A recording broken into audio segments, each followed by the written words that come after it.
नमस्कार साथियों, मैं डॉक्टर जहीर अब्बास। आज का अपना वीडियो है स्किन पर है। दोस्तों, हम देख रहे हैं कि इस हमारे वागड़ क्षेत्र में तो स्किन डिसीज़ के बहुत पेशेंट तेज़ी से बढ़ रहे हैं। दोस्तों, मेरा ये मानना है स्किन डिसीज़ में हमारी जो चमड़ी की पीएच होती है उसका अपना बहुत बड़ा रोल होता है। हम कहीं ना कहीं हमारे दैनिक रूटीन में नहाने की जो वस्तुएं हैं उसमें घटिया क्वालिटी की चीज़ें यूज़ करते हैं, जिससे चर्म रोग के पेशेंट तेज़ी से बढ़ रहे हैं। दोस्तों, आपने देखा होगा एक्जिमा और सोराइसिस और दाद, इसके पेशेंट बहुत तेज़ी से बढ़ रहे हैं। तो दोस्तों, इसको अपन समझते हैं कि घटिया क्वालिटी के साबुन, सोडे, सरफ हमारे स्किन पर कैसे नेगेटिव इफेक्ट डालते हैं, इसको अपन समझते हैं। दोस्तों, पीएच एक मानक होता है। पीएच एक मानक होता है, ये बताता है कि कोई वस्तु अम्लीय है या क्षारीय है। दोस्तों, इसका मान 0 से लगाकर 14 तक होता है पीएच का मान। यानी कि पीएच 7 वाला कोई भी तत्व होता है उसको उदासीन माना जाता है, न्यूट्रल माना जाता है। जैसे जैसे पीएच घटती जाती है वैसे वैसे अम्लीयता बढ़ती जाती है।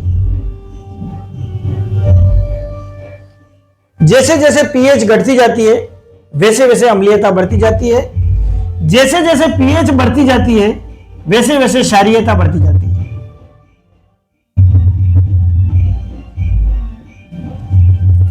अब दोस्तों, ये बहुत ही इंपॉर्टेंट पॉइंट है। इस पॉइंट से मैं आपको आपकी चमड़ी की बीमारी को समझाऊंगा। दोस्तों, हमारी जो चमड़ी होती है इसका जो एसिड मेंटल होता है, यानी कि जो चमड़ी की नेचुरल पीएच होती है, नेचुरल पीएच होती है वो 4.5 से 5.5 के बीच होती है। यानी हल्का सा अम्लीय होती है, जो न्यूट्रल से थोड़ा कम होती है। यानी कि 4.5 से 5.5 तक पीएच होती है हमारी चमड़ी की। आजकल मार्केट में जो साबुन आ रहे हैं, जो भी साबुन आ रहे हैं, हर साबुन का अपना एक टीएफएम होता है।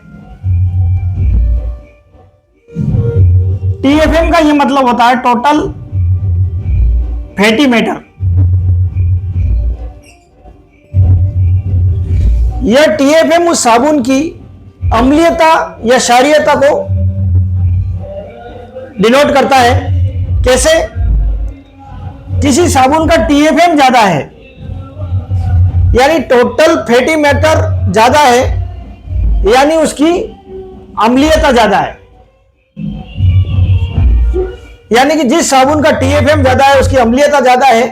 अम्लीयता ज्यादा है तो वो हमारी चमड़ी के लिए अनुकूल है। यानी जो हमारी चमड़ी की जो एसिड मेंटल परत होती है, नेचुरल पीएच जो 4.5 से 5.5 के बीच होती है, उसको ये टूटने नहीं देता, चमड़ी की नमी बनाए रखता है। जिसकी वजह से अगर ज्यादा टीएफएम वाला साबुन है, यानी कि गुड क्वालिटी का जो साबुन होता है उसकी 76 टीएफएम होती है,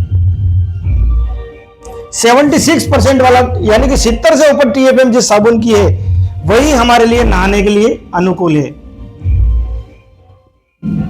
76 यानी ज्यादा, कम से कम गए तो 70 से कम टीएफएम वाले साबुन हमारे लिए नहाने के लिए अनुकूल नहीं है। और जिन साबुन की आपके आसपास दुकानों में जो साबुन खरीदते हैं उसका टीएफएम देखिए।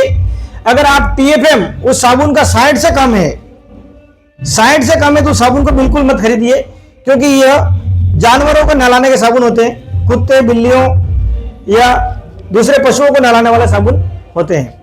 यानी कि जिस साबुन का टीएफएम 70 से ऊपर हो उसी साबुन को खरीदें, ताकि वो हमारी जो चर्म है, चमड़ी है, उसकी नमी को बनाए रखेगा, यानी उसके एसिड मेंटल को टूटने नहीं देगा जिससे उसकी चमड़ी की पीएच बढ़ेगी। क्योंकि अगर एसिड मेंटल टूटता है, यानी कम टीएफएम का साबुन, कम टीएफएम का साबुन जो होता है वो क्षारीय साबुन होता है, जो कि इस परत को तोड़ देता है, जिससे हमारी चमड़ी पर क्या होता है, बैक्टीरिया का इन्फेक्शन हो जाता है।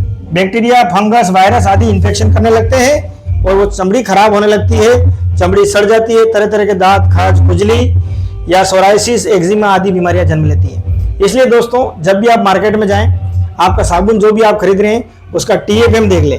अगर टीएफएम 76 है, यानी 70 से ज्यादा है, तो उस साबुन को यूज कर सकते हैं आप। और अगर जिस साबुन का टीएफएम 60 से कम है, उस साबुन को आप कभी भी मत खरीदें, क्योंकि साबुन के कारण बहुत सारी चर्म रोग पनप रही है। क्योंकि यह जो ज्यादा टीएफएम वाला साबुन होगा वो चमड़ी की नमी को बनाए रखेगा, लेकिन कम टीएफएम वाला साबुन होगा वो चमड़ी की नमी को तोड़ देगा, जिससे क्या होगा, चमड़ी में रुक्षता आ जाएगी और रुक्षता आने से चमड़ी कटी फटी हो जाएगी और कटी फटी चमड़ी पर बैक्टीरिया, वायरस और फंगस बहुत आसानी से पनप जाते हैं। इसीलिए आजकल मार्केट में चमड़ी की बीमारी के पेशेंट तेजी से बढ़ रहे हैं। इसलिए दोस्तों, आपके जो नहाने का साबुन है उसको भी अच्छी क्वालिटी का यूज़ करें, या मैं तो ये कहूँगा कि आप अच्छी तरह के जो क्लींजर आते हैं उनको यूज़ करिए आप, या बॉडी वॉश आते हैं जिनका टीएफएम अच्छा होता है, उनको यूज़ करें ताकि आपकी चमड़ी सुरक्षित रहे। जय हिंद, जय भारत।